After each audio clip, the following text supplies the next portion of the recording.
നികുതി വെട്ടിച്ച് ഭൂട്ടാനിൽ നിന്ന് ഇന്ത്യയിലേക്ക് 198 ആഡംബര വാഹനങ്ങൾ ഇറക്കുമതി ചെയ്തിട്ടുണ്ടെന്ന് കസ്റ്റംസ്. ഇതിൽ കേരളത്തിൽ എത്രയെണ്ണം ഉണ്ടെന്നടക്കമുള്ള കാര്യങ്ങളാണ് അധികൃതർ പരിശോധിച്ചുവരികയാണ്. വാഹന ഡീലർമാരിൽ നിന്ന് അടക്കം ലഭിച്ച കണക്കുകളിലാണ് 198 വാഹനങ്ങൾ ഇറക്കുമതി ചെയ്തിട്ടുണ്ടെന്ന വിവരം ലഭിച്ചത്. മുഴുവൻ വാഹനങ്ങളും കേന്ദ്രീകരിച്ച് അന്വേഷണം നടത്താനാണ് കസ്റ്റംസ് നീക്കം.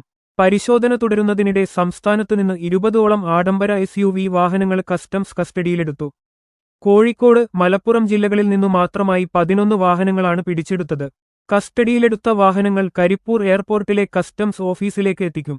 കോഴിക്കോട്, മലപ്പുറം ജില്ലകളിലായി 7ഇടത്താണ് പരിശോധന നടക്കുന്നത്. അതേസമയം കേന്ദ്ര സർക്കാരിലെ ഉന്നത ഉദ്യോഗസ്ഥരും വാഹനം വാങ്ങിയെന്ന വിവരവും കസ്റ്റംസിന് ലഭിച്ചിട്ടുണ്ട്. National TB institute director, central silk board member secretary എന്നിവരാണ് വാഹനം വാങ്ങിയത്. 2 വാഹനങ്ങളും ബംഗളൂരുവിലാണ് നിലവിലുള്ളത്. കസ്റ്റംസ് നികുതിയടക്കം വെട്ടിക്കൊണ്ട് വാഹനങ്ങൾ അനധികൃതമായി ഇറക്കുമതി ചെയ്തുവെന്ന കണ്ടെത്തലിലാണ് അന്വേഷണം. ഭൂട്ടാനിൽ നിന്നുള്ള വാഹന ഇറക്കുമതിയുമായി ബന്ധപ്പെട്ട് കാര്യങ്ങൾ വിശദീകരിക്കാൻ ഇന്ന് വൈകിട്ട് 6:30 കൊച്ചിയിൽ കസ്റ്റംസ് വാർത്താസമ്മേളനം വിളിച്ചിട്ടുണ്ട്. കേരള ലക്ഷദ്വീപ് ചുമതലയുള്ള കസ്റ്റംസ് പ്രിവന്റീവ് കമ്മീഷണറാകും വാർത്താസമ്മേളനം നടത്തുക.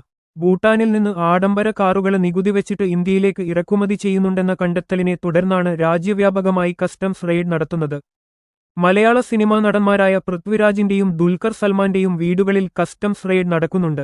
പൃഥ്വിരാജിന്റെ തേവരയിലുള്ള വീട്, ദുൽഖർ സൽമാന്റെ പനമ്പിള്ളി നഗറിലുള്ള വീട് എന്നിവിടങ്ങളിലാണ് പരിശോധന നടക്കുന്നത്. മമ്മൂട്ടിയുടെ പഴയ വീട്ടിലെ കാറുകൾ സൂക്ഷിച്ചിരിക്കുന്ന ഗോഡൌണിലും പരിശോധന നടത്തുന്നുണ്ട്. കേരളത്തിലെ മോട്ടോര് വാഹന വകുപ്പ് ഉദ്യോഗസ്ഥരും പരിശോധനയിലുണ്ട്. വാഹനങ്ങളുടെ രേഖകളടക്കമാണ് പരിശോധിക്കുന്നത്.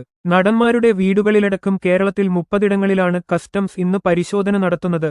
കേരളത്തില് തിരുവനന്തപുരം, എറണാകുളം, കോട്ടയം, കോഴിക്കോട്, മലപ്പുറം എന്നീ ജില്ലകളിലെ 30 കേന്ദ്രങ്ങളിലാണ് പരിശോധന. Kozhikode Thondayad roadway used car ഷോറൂമിലാണ് കസ്റ്റംസ് പരിശോധന നടത്തുന്നുണ്ട്. കോഴിക്കോട് പ്രിവന്റീവ് കസ്റ്റംസ് ഡെപ്യൂട്ടി കമ്മീഷണറുടെ നേതൃത്വത്തിലാണ് പരിശോധന നടക്കുന്നത്. പൃഥ്വിരാജിന്റെ തിരുവനന്തപുരത്തെ വീട്ടിൽ കസ്റ്റംസ് സംഘം എത്തിയെങ്കിലും അവിടെ വാഹനങ്ങൾ ഇല്ലാത്തതിനാൽ പരിശോധന നടത്താതെ മടങ്ങിപ്പോകുകയായിരുന്നു. ഓപ്പറേഷൻ നുങ്കാർ എന്ന പേരിലാണ് സംസ്ഥാന വ്യാപക പരിശോധന നടക്കുന്നത്. സിനിമ താരങ്ങളായ ദുൽഖർ സൽമാൻ, പൃഥ്വിരാജ് അടക്കമുള്ള സിനിമ താരങ്ങൾക്ക് പുറമെ വ്യവസായ പ്രമുഖരുടെ വീടുകളിലും കാർ ഡീലർമാരുടെ ഷോറൂമുകളിലും പരിശോധന നടക്കുകയാണ്. ഭൂട്ടാൻ പട്ടാളം ഉപേക്ഷിച്ചത് അടക്കമുള്ള SUVകളാണ് ഇറക്കുമതി നികുതി വെട്ടിച്ച് ഇന്ത്യയിൽ എത്തിച്ചത്. ഹിമാചൽ പ്രദേശ്, അരുണാചൽ പ്രദേശ്, UP തുടങ്ങിയ ഇടങ്ങളിൽ എത്തിച്ച് വ്യാജ രജിസ്ട്രേഷൻ ഉണ്ടാക്കും.